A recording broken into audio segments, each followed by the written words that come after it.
बच्चों, पिछली कक्षा में आपने यह पढ़ा है कि आंकड़े क्या होते हैं और आंकड़ों का प्रदर्शन आपने पाई चार्ट, बार चार्ट और वर्गांतर के रूप में अलग अलग किया है। और आपने यह भी पढ़ा है कि आंकड़ों का विश्लेषण करना क्यों आवश्यक है। तो इस अध्याय में हम यह देखेंगे कि विक्षेपण क्या होता है, विक्षेपण के प्रकार देखेंगे। विक्षेपण के प्रकार में हम देखेंगे माध्य विचलन, माध्य विचलन की परिभाषा देखेंगे, गुण, दोष और फिर उसके उपयोग को देखेंगे।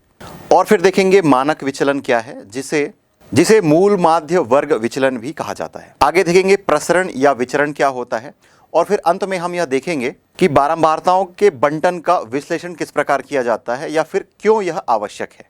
चलिए आइए चलते हैं अध्याय में। अपकिरण या विक्षेपण, इंग्लिश में इसे डिस्पर्शन कहते हैं। किसी श्रेणी का सांख्यिकी मान उस श्रेणी का प्रतिनिधित्व तो करता है, किंतु उस श्रेणी की रचना की सही एवं पूर्ण जानकारी नहीं दे पाता। चलिए इसे आगे उदाहरण के माध्यम से समझते हैं। तो माना कि दो छात्रों को 5 भिन्न भिन्न विषयों में कुछ अंक प्राप्त हुए हैं, जो कि इस प्रकार है।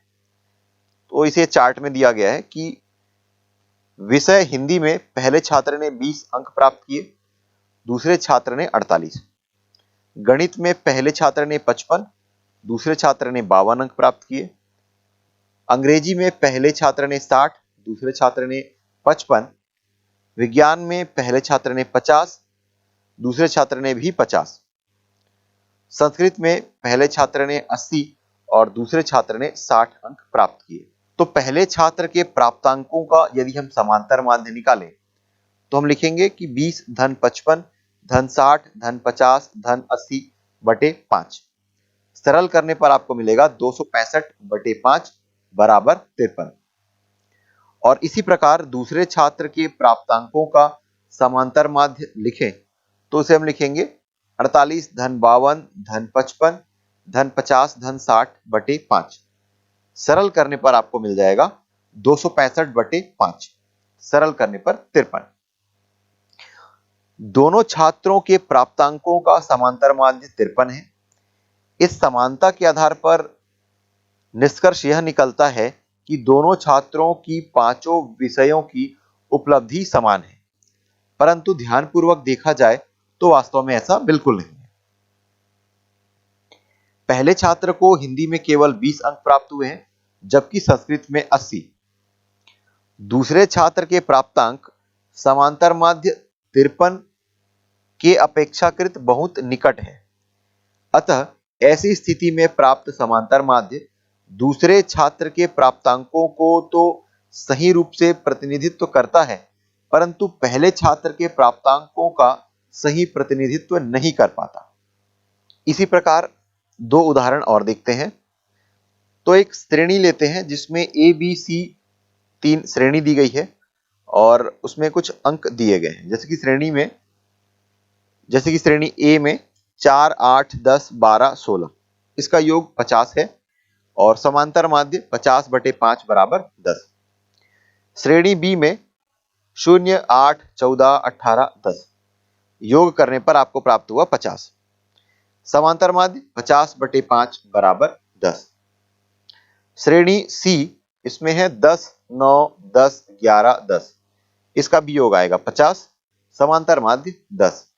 तो इन तीनों श्रेणियों का जो समांतर माध्य है वह एक समान है, जो कि 10 है। किंतु यह माध्य एक ही श्रेणी सी का यथार्थ प्रतिनिधित्व करता है, क्योंकि उसके विभिन्न पद माध्य के निकट हैं। श्रेणी ए और बी के विभिन्न पदों का माध्य से अंतर अपेक्षाकृत बहुत अधिक है। अब अगले उदाहरण पर हम चर्चा करते हैं। इसमें 3 श्रेणी है ए बी सी। श्रेणी ए में जो अंक है वह है 20, 21, 22, 23, 24, योग आएगा 110 और समांतर माध्य 110 बटे 5 बराबर 22। श्रेणी बी में 40, 41, 42, 43, 44, योग 210, समांतर माध्य 210 बटे 5 बराबर 42।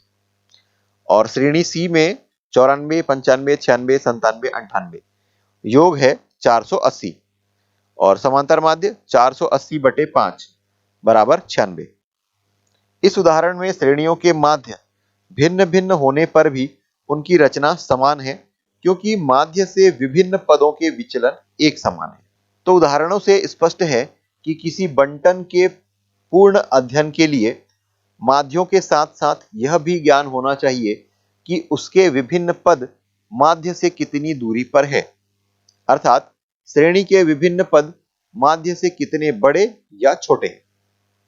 यह गुण विक्षेपण कहलाता है। अतः वह गुण जो यह बताता है कि पदों के मान माध्यों के परितः कहां तक बिखरे हुए हैं, विक्षेपण कहलाता है। विक्षेपण का प्रयोग मुख्यतः दो प्रकार से होता है। पहला, जब दी गई श्रेणी के विभिन्न पदों में कितना अंतर है ज्ञात करना हो। दूसरा, जब श्रेणी के माध्य से विभिन्न पद मूल्यों की औसत दूरी ज्ञात करनी। अधिकतर प्रयुक्त होने वाले विक्षेपण कुछ इस प्रकार है।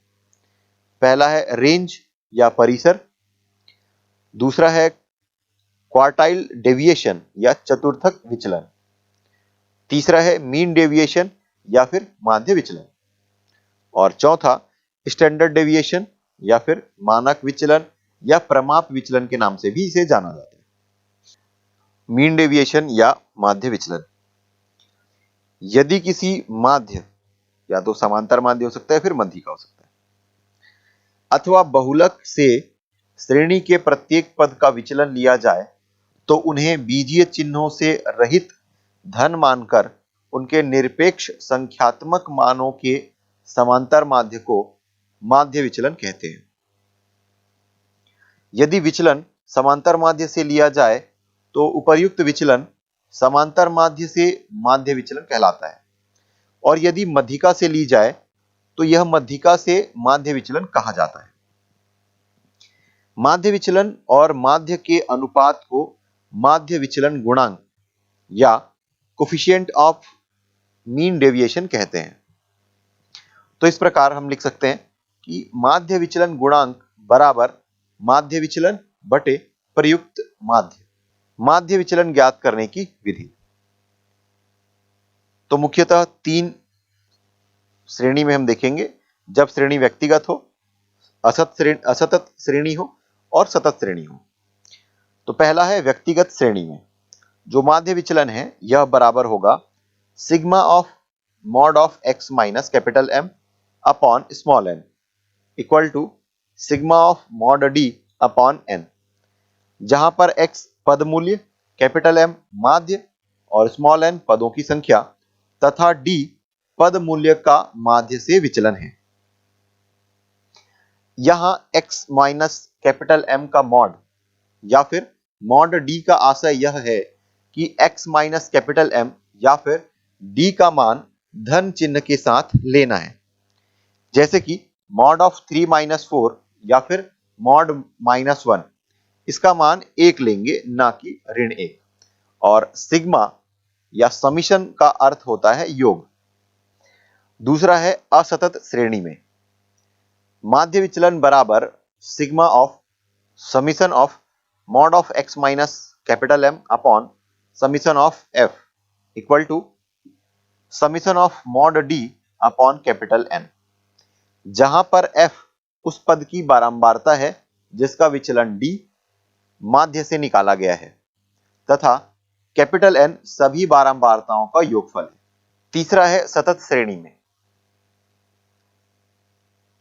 माध्य विचलन बराबर summation f into x minus capital M का mod upon summation f equal to summation mod d upon capital N, जहां x वर्ग का मध्यमान, f संगत बारंबारता, capital N equal to summation f कुल आवृत्ति है तथा कैपिटल M माध्य और शेष अर्थ पूर्ववत है। अब देखते हैं माध्य विचलन के गुण, मेरिट्स ऑफ मीन डेविएशन। तो पहला, यह सुपरिभाषित होता है। दूसरा, इसकी गणना सरल है। तीसरा, यह समस्त पद मूल्यों पर आधारित है। चौथा, इस पर सीमांत पदों का प्रभाव कम पड़ता है। और पांचवा, यह सभी मानों को उनकी सापेक्ष महत्ता प्रदान करता है। माध्य विचलन के दोष, डिमेरिट्स ऑफ मीन डेविएशन। पहला कि प्रत्येक विचलन को धनात्मक मानने के कारण यह गणितीय दृष्टि से अशुद्ध है। दूसरा कि यह किसी भी माध्य से निकाला जा सकता है, अतः अनिश्चित है। और तीसरा, यह बीजगणितीय विवेचन के अनुपयुक्त है। अब आगे चलते हैं माध्य विचलन का उपयोग। तो इसका उपयोग आर्थिक, सामाजिक तथा व्यापारिक क्षेत्रों में अधिक होता है। आय व धन के वितरण आदि का अध्ययन माध्य विचलन द्वारा किया जाता है। तो चलिए आगे देखते हैं इससे संबंधित प्रश्न। तो प्रश्न है कि 5 विद्यार्थियों ने कुछ अंक प्राप्त किए हैं, 60, 70, 75, 80 और 85। समांतर माध्य से माध्य विचलन ज्ञात कीजिए। तो इसका मतलब ये कि पहले हम समांतर माध्य निकालेंगे और समांतर माध्य जो प्राप्त होगा उससे इन अंकों का अंतर ज्ञात करेंगे और फिर उस अंतर का हम योग प्राप्त करेंगे और फिर माध्य विचलन ज्ञात करेंगे। तो देखते हैं कि यहां पर जो समांतर माध्य है यह है अंकों का योग बटे विद्यार्थियों की संख्या। सरल करेंगे तो अंकों को जोड़ना होगा, 60, 70, 75, 80 और 85। इन सबको जोड़कर हम 5 से भाग देंगे। जोड़ने पर प्राप्त होगा 370 और फिर बटे 5, सरल करने पर आपको मिल जाएगा 74। तो यही कैपिटल एम है या फिर समांतर माध्य। अब माध्य विचलन की गणना हम करेंगे। उसके लिए हमें एक सारणी की आवश्यकता पड़ेगी जिसमें 3 कॉलम होगा। पहले हम लिखेंगे प्राप्तांक, दूसरे में हम लिखेंगे विचलन x माइनस कैपिटल M और अंत में उसका मॉड अर्थात धनात्मक मान को लिखेंगे। तो प्राप्तांक 60, विचलन 60 ऋण 74 करेंगे तो मिल जाएगा ऋण 14 और अगले कॉलम में उसका धनात्मक मान अर्थात 14। अगला प्राप्तांक है 70 और 70 में 74 को घटाएंगे तो मिल जाएगा ऋण 4 और ऋण 4 का धनात्मक माध्य ऋण 4 का धनात्मक मान 4। अगली संख्या है 75 और 75 ऋण 74 करेंगे मिलेगा 1 और 1 खुद में धनात्मक है अतः 1। अगला है 80, 80 में 74 घटाएंगे मिल जाएगा 6 और 6 भी अपने आप में धनात्मक संख्या है।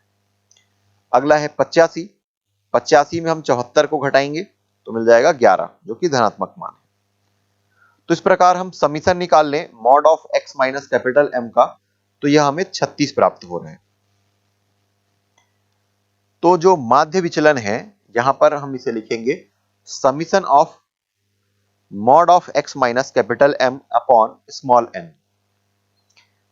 तो यह है 36 और n का मान है 5 क्योंकि 5 विद्यार्थियों के अंक दिए गए हैं। सरल करने पर आपको मिल जाएगा 7.2 और यही इस प्रश्न का अभीष्ट उत्तर है जो हमें ज्ञात करना था। चलिए अगला प्रश्न देखते हैं जहां पर दिया गया है कि निम्नलिखित आंकड़ों से माध्यिका के सापेक्ष माध्य विचलन ज्ञात कीजिए। 3, 9, 5, 3, 12, 10, 18, 4, 7, 19 और 21। माध्यिका का तात्पर्य है कि अंकों को या आंकड़ों को बढ़ते क्रम में जमाइए और मध्य में जो पद है वही उसकी माध्यिका होती है। सामान्यतः जब पदों की संख्या विषम हो तो हमें एक माध्यिका प्राप्त होती है। तो चलिए आगे सरल करते हैं। आंकड़ों को पहले हम बढ़ते हुए क्रम में लिखेंगे जो कि है 3, 3, 4, 5, 7, 9, 10, 12, 18, 19 और 21।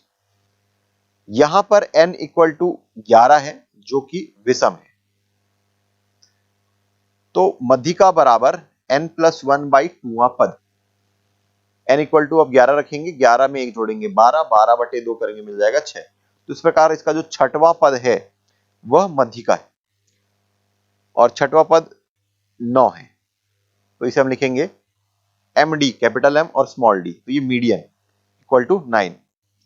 अब चूंकि हमें माध्यिका के सापेक्ष माध्य विचलन ज्ञात करना है तो माध्यिका से जो आंकड़े दिए गए हैं उसका हम विचलन पहले प्राप्त कर लेंगे और फिर उसका हम धनात्मक मान लेंगे। तो इसे में हम सीधे तौर पे तो यहाँ पर हम सीधे तौर पे धनात्मक मान अर्थात मॉड वैल्यू ही ले रहे हैं। तो एक्स आई या फिर जो आंकड़े हैं वह है 3। 3 में 9 को घटाएंगे मिलेगा 6 और उसका धनात्मक माध्य। 3 में 9 को घटाएंगे मिलेगा ऋण 6 और उसका धनात्मक मान 6। फिर अगली संख्या 3 है, तो उसके लिए भी हमें जो विचलन का धनात्मक मान या मॉड है यह 6 प्राप्त होगा। जब संख्या 4 है तो विचलन का धनात्मक मान 5, 5 के लिए 4, 7 के लिए 2, 9 के लिए 0, 10 के लिए 1, 12 के लिए 3, 18 के लिए 9, 19 के लिए 10 और 21 के लिए 12 प्राप्त होता है। अब इसका यदि हम समीशन अर्थात योग कर लें तो इसे हम प्रदर्शित करेंगे summation of mod of X I minus M D equal to 58। तो माध्यिका के सापेक्ष माध्य विचलन ज्ञात करने के लिए जो अभी हमें समीशन प्राप्त हुआ है mod of X I minus M D का, उसको हम n से भाग दे देंगे जो कि 58 प्राप्त हुआ है और कुल आंकड़ों की संख्या 11 है। तो 58/11 करेंगे तो आपको मिल जाएगा 5.27 और यही दिए गए प्रश्न का अभीष्ट उत्तर है। अगला प्रश्न दिया है कि निम्न सारणी से समांतर माध्य से विचलन और माध्य विचलन गुणांक ज्ञात कीजिए। एक में आकार और दूसरा आवृत्ति दी गई है। आकार 4, 6, 8, 10, 12 और 14 और उसकी संगत आवृत्ति 2, 4, 5, 3, 2 और 1 है। तो चूंकि यहां पर हमें समांतर माध्य से विचलन और माध्य विचलन गुणांक ज्ञात करना है, तो दिए गए आंकड़ों का पहले हमें समांतर माध्य ज्ञात करना होगा और फिर समांतर माध्य से हमें उसका विचलन प्राप्त करने के बाद हम माध्य विचलन गुणांक ज्ञात करेंगे। तो इसके लिए पहले हम 3 कॉलम बनाएंगे और समांतर माध्य निकल जाने के बाद 2 कॉलम और बनाएंगे उसी में। तो पहले कॉलम में होगा आकार, जिसे हम x से प्रदर्शित करेंगे, आवृत्ति इसको हम f से प्रदर्शित करेंगे और इन दोनों का गुणनफल इसे fx से प्रदर्शित करेंगे। जब आकार 4 है तो उसकी आवृत्ति 2 दी गई है, दोनों का गुणनफल 8। जब आकार 6 है तो आवृत्ति 4 दी गई है, दोनों का गुणनफल 24। आकार जब 8 है तो इसकी आवृत्ति 5 है, दोनों का गुणा करेंगे तो मिल जाएगा 40। जब आकार 10 है और इसकी आवृत्ति 3 है, दोनों का गुणा करेंगे तो मिल जाएगा 30। जब आकार 12 है, आवृत्ति 2 है, दोनों का गुणा करेंगे मिलेगा 24 और जब आकार 14 है तब आवृत्ति 1 है और इसका गुणा करेंगे दोनों का तो मिल जाएगा 14। यदि हम समीशन f ज्ञात करें या फिर आवृत्तियों का योग तो ये हमें 17 प्राप्त होता है और समीशन fx ये 140 प्राप्त होता है। तो समांतर माध्य को m से प्रदर्शित करते हैं कैपिटल M और यहां पर हमें मिलेगा सिग्मा या summation fx upon summation f, ये 140/17 सरल करेंगे तो मिल जाएगा 8.23। तो हमें समांतर माध्य मिल चुका है। अब इस आवृत्ति में समांतर माध्य को घटाएंगे और उसका फिर धनात्मक मान हम लिखेंगे। तो एक नया कॉलम बनाते हैं mod of x minus capital M या फिर मॉड ऑफ x माइनस 8.23 का मॉड। तो पहले के लिए हमें मिल जाएगा 4.23 अर्थात 4 ऋण 8.23 करेंगे तो मिल जाएगा ऋण 4.23 और उसका धनात्मक मान 4.23। अगला है 6 में आप 8.23 को घटाएंगे तो मिल जाएगा ऋण 2.23, धनात्मक मान 2.23। इसी प्रकार 8 के लिए 0.23, 10 के लिए 1.77, 12 के लिए 3.77 और 14 के लिए 5.77 प्राप्त होता है। इसमें एक और कॉलम बनाएंगे जिसमें स्मॉल f इंटू उसका जो डेविएशन का धनात्मक मान अर्थात mod of x minus m का गुणा लिखेंगे। तो दूसरे कॉलम और चौथे कॉलम में जो प्राप्त हुआ है उनका गुणा। तो पहले में 2 और 4.23 का गुणा करेंगे तो मिल जाएगा 8.46। फिर 4 और 2.23 का गुणा करेंगे तो मिल जाएगा 8.92। 5 और 0.23 का गुणा करेंगे मिल जाएगा 1.15। इसी प्रकार आगे की संख्या मिलेगी 5.31, 7.54 और अंत में 5.77। इन सब का जब योग करेंगे तो मिल जाएगा 37.15। तो अब हम माध्य विचलन ज्ञात करते हैं, जो कि है समीशन एफ इंटू माध्य विचलन बराबर summation of F into mod of X minus M upon summation F. ये आपको मिल जाएगा 37.15 बटे 17। सरल करने पर आपको मिल जाएगा 2.18। अब समांतर माध्य से माध्य विचलन गुणांक बराबर माध्य विचलन बटे समांतर माध्य। तो जो माध्य विचलन है यह है 2.18 और समांतर माध्य में प्राप्त हुआ था 8.23। इन दोनों का जब अनुपात लेंगे तो आपको मिल जाएगा 0.26 और यही वह अभिष्ट उत्तर है जो हमें ज्ञात करना था। अगले प्रश्न पर चलते हैं कि दिया है निम्न सारणी से मध्यिका से माध्य विचलन और माध्य विचलन गुणांक ज्ञात कीजिए। आकार और आवृत्ति दी गई है।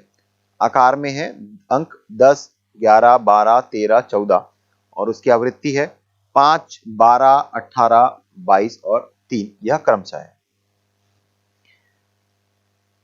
तो पहले मध्यिका की गणना करेंगे और मध्यिका की गणना करने के लिए 3 कॉलम हमें बनाने होंगे। एक पद का आकार, दूसरा आवृत्ति और तीसरा संचयी आवृत्ति। तो मध्यिका कैसे ज्ञात करना है ये पूर्व कक्षा में हम सीख चुके हैं। तो पद का आकार 10, 11, 12, 13, 14 और इसकी संगत जो आवृत्ति है यह है 5, 12, 18, 12 और 3। इन सब का जो योग है इसे कैपिटल N से प्रदर्शित करेंगे जो कि 50 है। अब संचयी आवृत्ति देखते हैं। तो पहले में 5 मिलेगा, 5 और 12 को जोड़ेंगे तो आपको मिल जाएगा 17, 17 और 18 को जोड़ेंगे मिलेगा 35, 35 और 12 को जोड़ेंगे मिलेगा 47 और 47 और 3 को जोड़ने पर आपको मिल जाएगा 50। तो यहां पर मध्यिका संख्या बराबर 50 धन 1 बटे 2 अर्थात 51 बटे 2। सरल करने पर आपको मिल जाएगा 25.50। यह संचयी आवृत्ति 35 के अंतर्गत है जिसका पद मूल्य 12 है अर्थात मध्यिका बराबर 12। अब माध्य विचलन की गणना करते हैं। तो इसके लिए हम 4 कॉलम बनाएंगे। पहले में हम लिखेंगे पद का आकार, दूसरे में आवृत्ति f, तीसरा मध्यिका से विचलन या फिर मॉड d और चौथा आवृत्ति और मध्यिका से विचलन का गुणनफल। तो पद का आकार 10, 11, 12, 13, 14 ये दिया गया था। आवृत्ति भी दी गई है 5, 12, 18, 12 और 3। Summation f equal to 50। अब मध्यिका से विचलन ज्ञात करेंगे अर्थात पद का जो आकार दिया गया है उसमें हम 12 को घटाएंगे और उसका धनात्मक मान लेंगे। तो पहला हमें मिल जाएगा 10 ऋण 12 का मॉड बराबर 2, दूसरा 11 ऋण 12 का मॉड 1 और 12 ऋण 12 का मॉड 0, 13 ऋण 12 का मॉड 1 और 14 ऋण 12 का मॉड 2।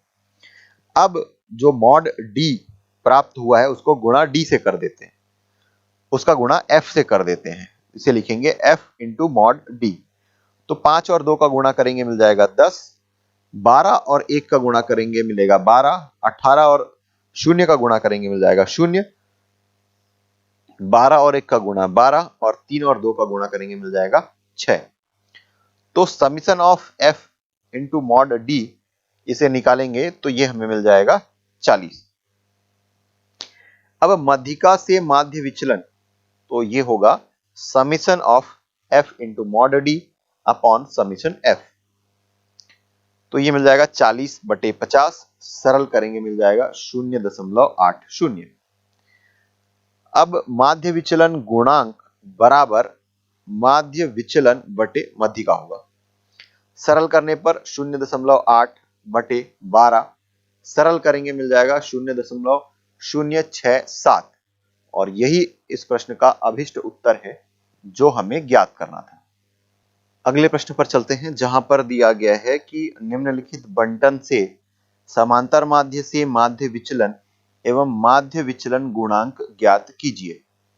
और इसमें वर्गीकृत आंकड़े दिए गए हैं और उसकी आवृत्ति दी गई है, संगत आवृत्ति दी गई है। 140 से 150 इसकी आवृत्ति 4, 150 से 160 आवृत्ति 6, 160 से 170 आवृत्ति 10, 170 से 180 आवृत्ति 18, और 180 से 190 आवृत्ति 9, और 190 से 200 आवृत्ति 3। तो इस प्रकार पूर्व कक्षा में हम पढ़ चुके हैं कि वर्गीकृत आंकड़ों का समांतर माध्य किस प्रकार ज्ञात करते हैं। तो इसके लिए हम 4 कॉलम लेंगे। पहले में लिखेंगे वर्ग, या जो सतत या जो अंतराल दिए गए हैं उसे लिखेंगे, और फिर दूसरे कॉलम में उसका मध्यमान, इसे x से प्रदर्शित करेंगे। अगला कॉलम f, उसकी आवृत्ति, और मध्यमान और उसकी आवृत्ति का गुणनफल fx। तो 140 और 150 का मध्यमान 145 प्राप्त होगा। आवृत्ति 4 दी गई है, अर्थात 145 और 4 का गुणा करने पर 580 प्राप्त होता है। फिर 150 और 160 का माध्य 155, आवृत्ति 6 है, दोनों का गुणनफल 930।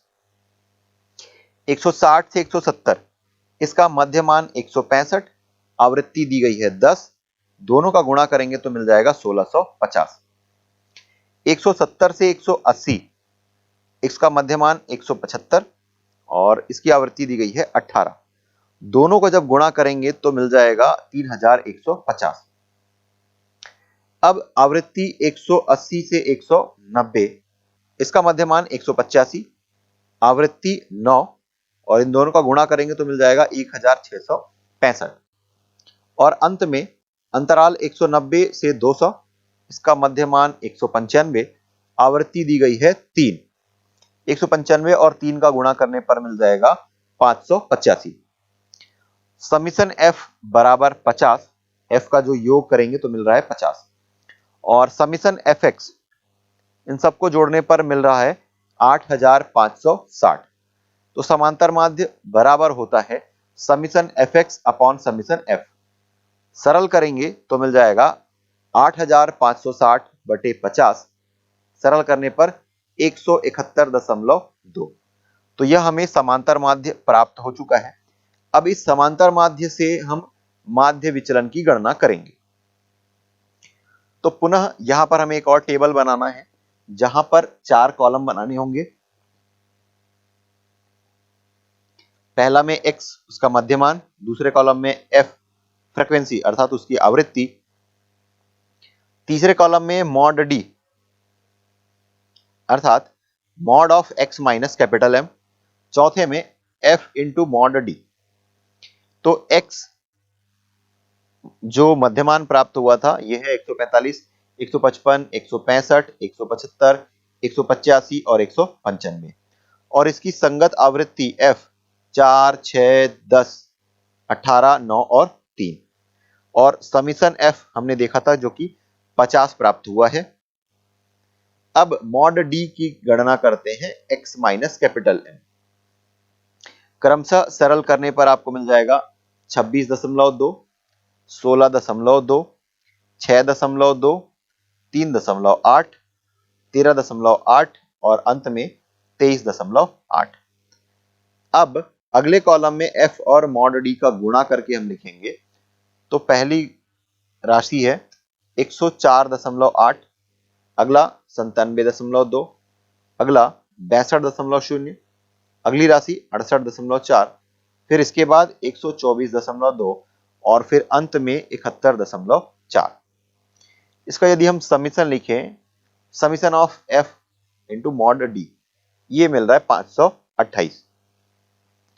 तो समांतर माध्य से जो माध्य विचलन है इसे हम लिखेंगे summation of F into mod D upon summation F. 528/50 सरल करने पर मिल जाएगा 10.56। तो पहला उत्तर हमें प्राप्त हो चुका है कि समांतर माध्य से माध्य विचलन यह है 10.56। अब हमें माध्य विचलन गुणांक निकालना है। तो माध्य विचलन गुणांक बराबर माध्य विचलन बटे समांतर माध्य। तो 10.56 बटे 171.2 सरल करने पर मिलेगा 0.0617 और यही दोनों वह राशि है जो हमें ज्ञात करने के लिए कहा गया था।